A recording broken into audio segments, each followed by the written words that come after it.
Hey everyone, it's Leadership Now with me, Dan Pontefract. We have a special guest today, boasting a bold, expansive sound that fuses some of my favorites, Arcade Fire's epic rock stylings with hip hop elements, and folky Bob Dylan, and I'll say Bruce Springsteen earthiness. Mondo Cozmo is the performing name of LA-based singer-songwriter Joshua Ostrander. He first garnered buzz with his 27 debut album Plastic Soul, which I saw when Josh was opening up for Spoon. In 2020 of June, he returned with his second full length album, New Medicine. And he's just released his third album. This is for the Barbarians, ou en français, pour mes amis, c'est pour les barbares. No, Josh, I married a French babe, so I have to say that. Josh is a Philly native, began his career as part of the alt-rock band La Guardia. There's a tip for those of you that know New York. Along with friend and longtime bandmate Greg Lyons, he then left to form Eastern Conference Champions. Not sure if that's a Sixers reference. A vigorous indie rock trio. And then in April 2016, he started his solo career with the single Hold On To Me, his first release under the Mondo Cozmo name. His second single, Shine, arrived in September of the same year and peaked at number one on Billboard's Adult Alternative Songs Airplay chart. I have been following this guy around for the past 5 years or so. Josh, it's a pleasure to have you here on the show today. First question, though, is about grit and resilience and perseverance. So here's my take, and you fire away as you see fit. You've been at this game for a pretty long time in, quote, the music business. You've been dropped by labels, you've toured relentlessly, you've moved from east to west, you've had different bands, you've produced, then a pandemic, and I can't imagine it's been easy. So I'm just wondering, what have you learned about yourself, really, over your career, and any advice, I suppose, in terms of that introspection about your own grit and resilience, and ultimately this perseverance that you have. Dude, that's so nice to you. That was a great intro, by the way. Thank you. Yeah, I honestly just think I'm obsessed. I'm obsessed with songwriting. I'm obsessed with touring. I love it all so much. So I honestly, I don't know what else I could do. I could maybe like beg at the grocery store or something. Like I'm pretty useless outside of what I do, I think. So I'm just happy I'm able to keep doing it. The pandemic was tough. We weren't able to tour for 2 years, and I put out a friggin' record during the pandemic. And, so I just think the joy that I get from writing and creating songs, I'm just so thankful. There's a cool quote in Jeff Tweedy's book. I don't know if you read it, but he talks about his goal or his dream is that he doesn't lose that excitement, and he hasn't yet. So I kind of agree with that. Like that's the end game for me, is just always enjoying the process.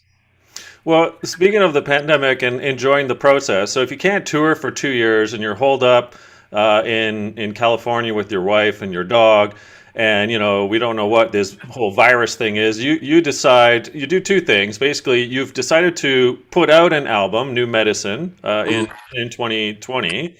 So, first of all, what was that like? Because I can commiserate a little bit, having put out my fourth book in the middle of a pandemic and thinking, I'm not sure if that was a great idea. So, how do you play out when you release New Medicine? And we'll get to this is for the Barbarians, because you also wrote an album in a pandemic. So let's start with New Medicine and releasing one in a pandemic. Yeah, I think the idea was like, let's just put it out. And, the idea of like, oh, people might need music right now. I don't know. It was just something like, let's just put it out. It's done. It's a beautiful piece of work. We're excited about it. And then it was tough, man. It was tough asking people to, those early days, it was really worried. And we didn't, not a lot of people were stressed. They were stressed about money, and I felt bad asking people to buy the record or the vinyl or spend money on a T-shirt when they probably should be spending it on groceries and stuff. So that was tough to deal with. Again, not being able to tour. I wrote that record specific for the road, so it was tough. It was tough not hitting the road with that one. I was really depressed. I think for a couple months I was pretty down about it, and then one night, it was a Sunday night, I'm watching TV with my dog, And my phone starts, all these text messages start coming in. Everybody's like, go to Twitter, go to Twitter. I go to Twitter, and there's this New York Times article about Bruce Springsteen he put out a record during the pandemic as well. And they were talking to him, and they were asking him what music excites him right now. And he named a bunch of artists. And lastly, I think he said, I like this guy, Mondo Cozmo. Oh, And wow. brother, I mean, I grew up in Philly, so that guy is like patron saint, you know? Yeah. And I was like, oh man. And it turned out he liked a song off of that record called Black Cadillac. And I was like, that's why I put that record out, you know, for this validation right now. It was just, it brought me to my knees, man. It was a big one. Kavaneughh. Can't you see that karma's a bitch? That's exactly Yeah, how you put that album out. That's amazing. The Boss, I New know. Jersey's own, and highlighting you in the New York Times. I mean, that's pretty cool. So there's this, I guess, underlying message that we should be unfearful, in essence, right, and courageous. Say whatever the situation may be, just do it. You never know. Is that fair? Yeah, that's absolutely fair. Yeah, I just think follow your heart, and, you know, man, it's going to lead you to the right place, I hope. Okay, so we're still in a pandemic, and you have released new medicine, but you're a creative guy. You're not doing landscaping during a pandemic. You're writing, Yeah. and so you write. This is for the Barbarians. So tell us a little bit what it's like to, find that creative juice when you're not touring, or maybe you're not into some of those relationships that are face to face. And you've put out an incredible album. We're going to get into it, but tell us a bit about what it's like as a musician to write an album in a pandemic. It was beautiful in the sense that, like, we were on tour we had a handful of shows, and then we had to stop because the pandemic hit, and I had to fly everybody home. Went home, and I was suddenly faced with like time on my hands, Yeah. and I was like, man, I'm gonna write. And there was so much stuff happening with the Black Lives Matter movement and the pandemic, and just like there was so many things. I was so led lyrically to be like, I think I actually want to try to touch on that and see if I can do it in a way that's not completely on the nose, but kind of like, I want to take this record and I want to remember this year, year and a half, and just really, like, I want the whole record to be written during it. I want it all to kind of flow through each other. I want it to be uplifting, but also powerfully like reminiscent of, heartache and loss, So I really thank you for saying that. I'm really proud of it. And the reception I'm getting, it's just been beautiful. And man, I think we nailed it. I really do. Well, I'll tell you, you continue to nail it. I mean, this is for the Barbarians, I think, is not necessarily a departure, but a continuation, what I think that you are as a writer. And so bear with me. And I want to get into each of these three kind of components to your writing, Mr. Cosmo. So you get into what I think are really deep relationships and discussing, whether it's Marianne or in Hang On or in things like Hey Stephen from a previous album, the importance of relationships. So that's number one. We'll get into that. But then you've kind of alluded to this already, and particularly in Barbarians, you're into like social causes and issues that are almost visceral, but then hidden within the songs and the lyrics themselves. So I want to get into that with you. And then the third one is love. This is a recurring theme for you. So let's go to relationships and start there. So why is it so important to you to bring up, relationships like in Marianne or Hang On? I think, especially with Hang On, that song's kind of about growing up in Philly and the friendships and the people that we lost. And that's probably my proudest high watermark on the record, I think. I think it's like, lyrically, I think I'm so proud of it. And musically, it turned out so beautifully. I posted something today about it, and I said, I know it's 5 minutes long and it's 2 chords the whole time, but I think this is my best work. And there's no chorus. I mean, it's just ridiculous, but it's just like, I feel it's a poem, just like I really am proud of that. And I think, when I'm at my best is when I'm writing what I know. And the thing I know the best is, I take every chance I can to tell anybody I love them. And that's something I took away from the pandemic as well. So I think I write what I know and I write what I love. And those are my friendships and the connections that we make. Well, and speaking of connections, you have a connection with society, I would argue. So from social causes and issues, whether it's, the environment, where you tuck Yeah. away some lyrics there for sure. Clearly on this new album with George Floyd and January 6th, in Good Morning America and other spots, you always find a way in which somehow, as I say, almost subliminally and or viscerally, to suggest, hey, we can do better. So why is, where's your social conscience, I suppose? I guess the first time I really tried to actually specifically do it was the Kavanaugh line in Black Cadillac. And I was really encouraged when the boss reached out and was like, this is the tune, and I was like, man, I'm like, okay, if he's giving me the head nod to go that route, I'm gonna keep going. And Good Morning America almost didn't make the record because I was, What? What? yeah, it almost Come on. did. And I reference a Dylan line at the end when I'm Yeah. talking about the insurrection. And I told the label, I was like, you better reach out to his camp and make sure he's okay with this, because it's the lyrics in this line are pretty, I want to make sure it's okay. And they reached out and like, he's fine with it. And we gave him publishing on it. So now it says written by Joshua Ostrander and Bob Dylan, which is amazing. I, Um, I saw that. I'm thinking, okay, when did Josh have time to go with Dylan and kind of pen this album or this song? And it's amazing. Like, it's a great tune. Thank you, man. Yeah, I was proud that the musically it keeps me excited as much as the lyrics do. So I was really proud because I worked on that one. It went pretty quick, but it was right during the middle of the Black Lives Matter movement, and I was like, and between that and the way the government was handling the COVID situation, I just felt really led to be like, I was angry, I was mad, I was like, what's the best way I can do this besides drinking? And it's just going to be writing a song about it. Hey, there's nothing wrong with old fashions or beer, man. So we'll have to have one of those one of these days together. Okay, you brought up the boss, and one of the songs, if I understand correctly, on Barbarians, WW3, World War III, you sort of had this, I guess, rapport with Mr. Springsteen on what the song entailed or could be. So could you tell us a bit about that process? Yeah, this was a crazy one. So after the New York Times thing, we emailed back and forth a couple. We got in touch with him. I wrote him a letter, and he wrote back. And I opened up this email one day, and it was like, "Hey there, Joshua, Bruce Springsteen here." And I was like, "Oh my God, here we go." And it started this nothing crazy. It was just a couple emails back and forth, and then we had a song on the record called World War III, and it was written during the pandemic. And there was a line in the chorus.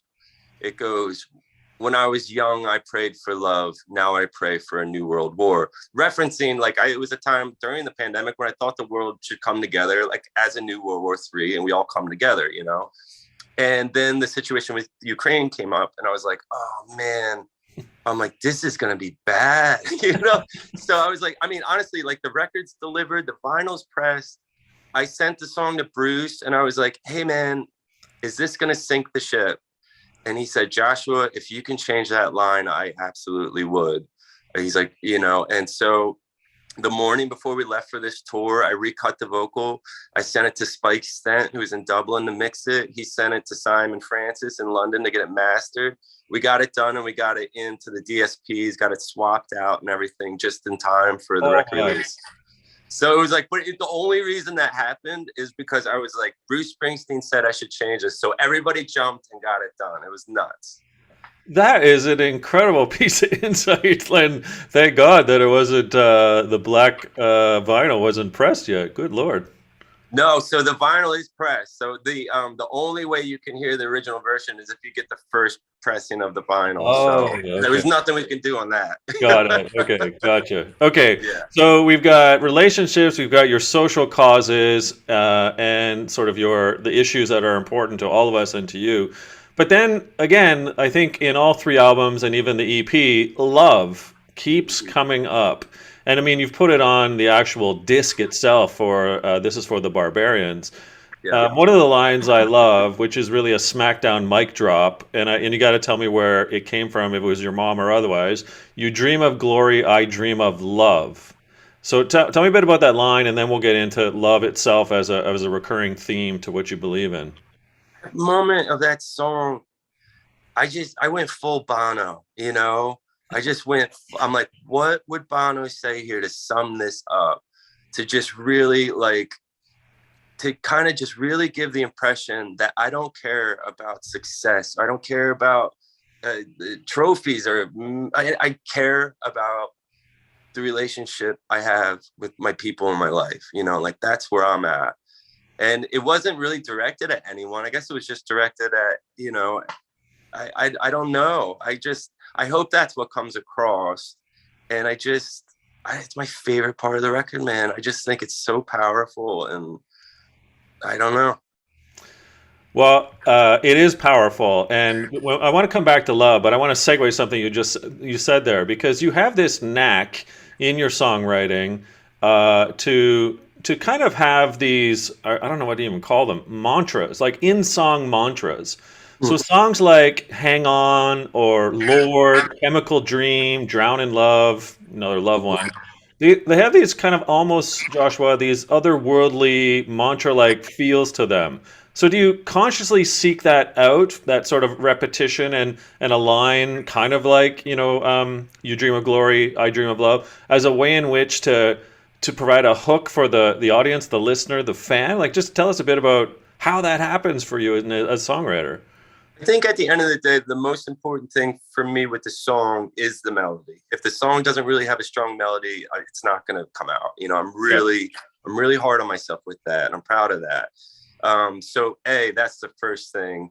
But I think, man, I don't know.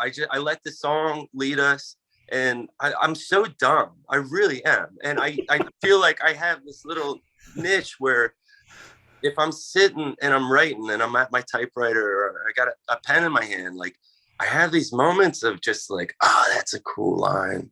You know what I mean? And it's just, I should not be, I'm like pretty much illiterate, you know, I mean, like, I don't know how this is happening. So thank you for saying that. It means a lot.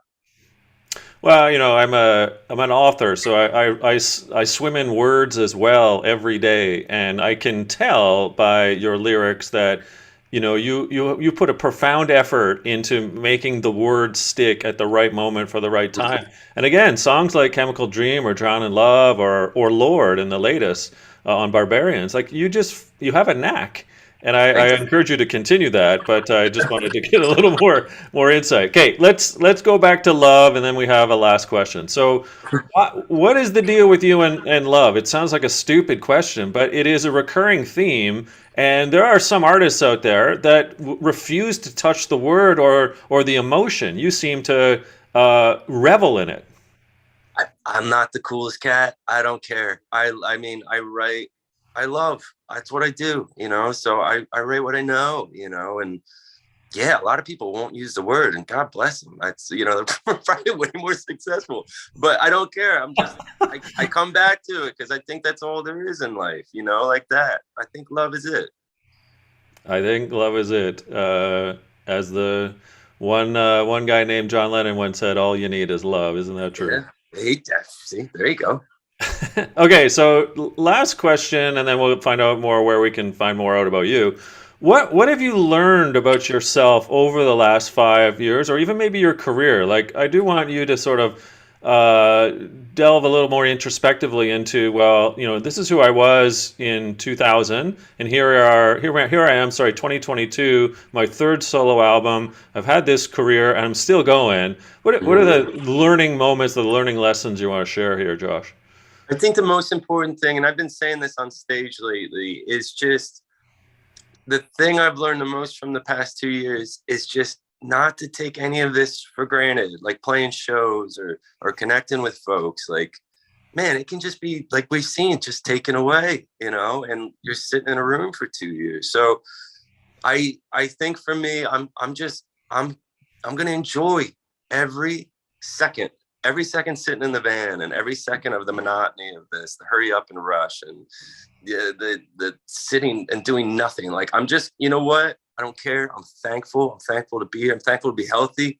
You know, like I'm not ever gonna forget that feeling of not being able to go out and play. It sucked. Here, man. I used to do like 40 to 50 keynotes a year, and all of them have been done like you from basically an acoustic session in my living room. And so I miss people, and I myself need to get back on the road. I'm kind of envious that you are already. Yeah. Mondo Cosmo, you're amazing. Where can people find out more about you and the new album? This is for the Barbarians, ou en français, c'est pour les barbares. I love that. Did we get that right, by the way? You On did, on yeah. the artwork? You did, yeah. I mean, my lovely better half, French, I married up, French wife said, "Oh, I like this. Is he French?" I'm like, "No, he's Philly." Yeah. Well, you can find me on Instagram is where I'm best. It's Mondo Cozmo, Cosmo with a Z, and we're on Twitter and Facebook and everything. But we'll be touring for the next couple weeks. I think we're starting to get the phones starting to ring again. So I think it's going to be a busy year, hopefully. Well, I know I get a chance to see you upcoming here in the spring, and Yeah. then what I do hope is to pick you up again in the fall somewhere. I'll come find you and enjoy what you bring to the stage. It's honestly you've got like as indicated a mashup of like Beck and Arcade Fire and The Boss and some of my favorite Canadian bands like the Tragically Hip and Oh Rush. yeah. Like, oh my gosh, you have everything there, but it's backed by just sublime musicianship and Yeah. quality. And so I just wanted to thank you. Brother, thank you so much. I can't wait to see you and have a beer with you. It's gonna be great. Looking forward to it. Okay, Joshua, thanks very much. And everyone, that was Leadership Now with special guest Mondo Cosmo. Pick it up at mondocosmo.com. Check him out on Instagram and just buy the album. C'est pour les barbares. This is for the Barbarians is a disc you do want to pick up. Thanks again, Josh. Thank you, brother.